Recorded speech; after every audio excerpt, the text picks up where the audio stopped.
Então, a diversão, ela pode servir como isso. Sim. E a gente precisa entender que, como qualquer outra área da vida cristã, ela pode ser feita de um jeito que aponta para o Criador e é recebida como uma dádiva, ou é algo que a gente isola e fala assim, não, Deus não tem nada a ver com o meu momento de lazer.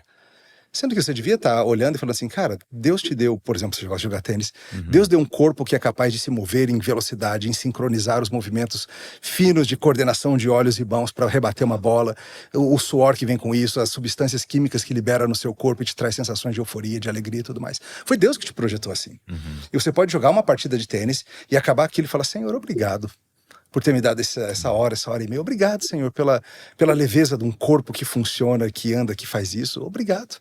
Ou você pode fazer aquilo de um jeito que simplesmente ignora que Deus existe, que o seu corpo veio dele, que a sua mente veio dele, que tudo veio dele. Assim como é possível você fazer uma refeição e nem pensar que veio das mãos do Senhor. Ou a mesma refeição e você falar, louvado seja o Senhor. Muito bom, muito bom. É a gente ir deixando o Senhor redimir todas as coisas, Isso. Inclusive a diversão. Né? Exato. E assim, você falou de limites, né? Alguém já falou que é um bom teste. Você é capaz de dar graças a Deus por essa diversão de consciência limpa? Ou é algo que você faz e fala assim, espero que o Senhor não tenha visto que eu fiz isso? Exatamente. Talvez seja um bom teste ético aí de limites. Uma vez eu lembro de ter saído do restaurante de comida japonesa, né? E eu lembro que eu tava indo para esse restaurante, encontrar uns amigos, e eu tava no carro com louvor, assim, sabe? E ali orando no carro, tava sozinho, né? Orando no carro, louvando e tal. Aí eu fui nesse restaurante, rodízio. Rodízio, pegou leve, né? Tranquilo. Comi. Quando eu entrei no carro pra voltar, eu não conseguia louvar. Porque, assim, de verdade, assim, né? É cômico, mas assim... Você fala, cara, pequei. Você sentiu assim, cara, foi desnecessário, foi exagerado. Eu errei ali. E a oração era mais até de arrependimento, assim. Senhor, alivia essa azia. Não deixa esse resultado ser muito pesado. E pra quem ficou curioso, Natan ganhou de mim, né? Esse nosso primeiro jogo aí no tie-break. Mas vai ter revanche. Se ele ganhar de novo, provavelmente eu vou precisar de outro editor aqui. Tem que trabalhar no backhand dele. Ele fica jogando no backhand, ele é terrível. Muito legal. Mas agora, futebol foi uma coisa assim que você sempre gostou, assim? Era uma coisa que você sempre... Sim, cara, sempre gostei muito. Meu pai, meus avós sempre foram muito ligados em futebol. E você é de Brasília? Eu sou de São Paulo. Minha família é do estado aqui de São Paulo. Nasci em São Paulo, mas pequenininho, 2 anos já fui pra Brasília. Meu pai foi transferido pra lá e tal. Então cresci em Brasília. Mas sempre foi futebol, assistir, jogar, sempre foi muito parte da vida. Ainda é. Como um bom brasileiro. Ainda é. O jogar menos, hoje é mais assistir. Jogar menos. Muito bom. E aí você fez alguns pequenos livros, né? Até que a Luísa estava aqui agora no início, ela falou, não, eu quero ir lá porque eu quero tirar uma foto com o Emílio, porque é um dos meus autores... Ela tá ali ainda. Meus autores favoritos. E você fez alguns mais curtos, né? Sim. E com nomes, assim, bem peculiares, como essa do Shih Tzu, como é que é? Sobrenato X. Sei. E qual que era esse projeto? Era escrita para alguma outra coisa que virou livro ou já foi direto? Não, são livros de ficção esses, né? Sim. Além dos livros de teologia, eu tenho uma coleção de livros de ficção. Tá. Hoje são 16 livros pequenos, eles são mais do tamanho de contos do que de romances. Então, né? são contos, né? São contos, são livros de 50 páginas, 40 páginas, assim. E eles são porque eu gosto muito de histórias, de ficção. E sempre tive vontade de escrever obras de ficção também. Então... É um projeto mais recente, eu já escrevia, mas publicava só na internet, eu guardava pra mim. Então, isso que eu ia te perguntar, você colocava em outros lugares, assim, sim, antes? na minha página no Medium.com, tinha uma ou duas dessas histórias lá. Mas aí, em 2022, ou 21, que eu fiz naquele ano, que eu realmente lancei um desses livros por mês. Que legal. Por isso que o projeto se chamou na época 1 ano de histórias, porque o projeto foi lançar um por mês, um e-book na época, né? Depois eles viraram livros impressos também. Inclusive vão ser reunidos agora num único volume. Vai ser um volume único pela editora Trinitas, juntando todas essas histórias aí. Tem inclusive algumas inéditas e tal. Juntar.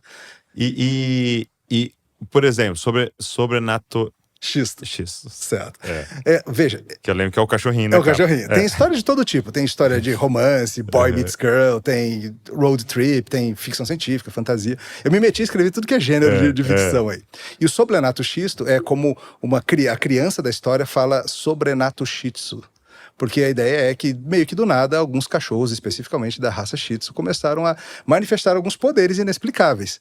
Eles Você deixa ele num quarto, ele aparece na cozinha, ele abre o pote de ração, ele faz isso e aquilo. E é uma reflexão sobre como que nós lidamos com os animais e como que eles são dádivas do Senhor para nós e coisas assim. E é um negócio meio inexplicável como isso acontecer, mas felizmente os Shih Tzus são benevolentes, então eles nunca usam seus poderes para o mal. Eles são fofinhos. E é a história de uma família em especial, que tem um Shih Tzu chamado Lambida, e a família que tinha perdido um dos meninos, um dos filhos, tem 2 irmãs, o menino tinha morrido.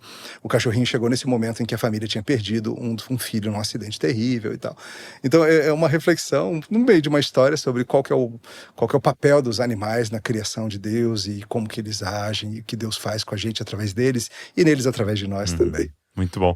E eu queria até que você explorasse mais isso com a gente, dessa questão do poder da história, né? Sim. Porque às vezes a gente não se dá conta de como histórias nos formaram, né? Sim. E formaram culturas, né? Às vezes a gente tá ali, eu quero estudar teologia sistemática, tal, e tudo isso é muito importante, mas quando você fala o que tá formando a cultura, são histórias, né? São histórias, perfeito.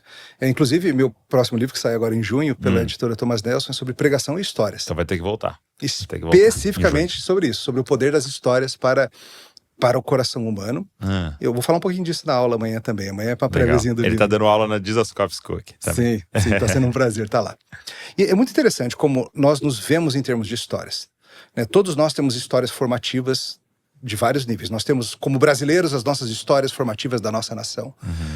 Nossas histórias locais, nossas lendas da família. Toda família tem as suas histórias de como nossa família foi forjada, as lutas que passamos, as coisas que conhecemos. E nós temos também. Quando, por exemplo, um casal está buscando se conhecer, eles querem conhecer a história um do outro. Não somente o que ele crê ou pensa, em teologia, em política, em gastronomia ou no que for. Mas me conta a sua história, me fala de onde você veio, o que te move. A forma que a gente vê a realidade não é apenas formada pelas nossas crenças, mas pela história que vivemos. O que a gente pensa do casamento, o que a gente pensa do governo, o que a gente pensa disso, está muito ligado à casa em que nós fomos criados, ao casamento que nós vimos crescendo, a como a gente experimentou essas coisas. E então as histórias reais e as histórias ficcionais moldam muito de quem nós somos. Muito do que as pessoas pensam, por exemplo, sobre o que é uma família feliz. Isso. Não veio talvez só da escritura. Veio dos seriados que assistiu, dos filmes que viu, das novelas, né? Das novelas, das doramas, né? Se a gente pegar agora. hoje em dia. E essas coisas estão moldando as nossas expectativas do que é uma boa vida, do que é uma vida desejável, do que é um relacionamento saudável, do que é um dia feliz, do que são umas férias perfeitas. Né? Tudo isso é moldado por histórias que consumimos. Sejam verdadeiras ou não, sejam fictícias ou histórias que a família viveu, né? Então, assim, é muito interessante como a escritura usa isso. Mais da metade, dependendo de como você conta, quase 60%, 70% da Bíblia é composto de histórias, narrativas. A maioria verdadeiras, mas algumas fictícias também, como as parábolas de Jesus.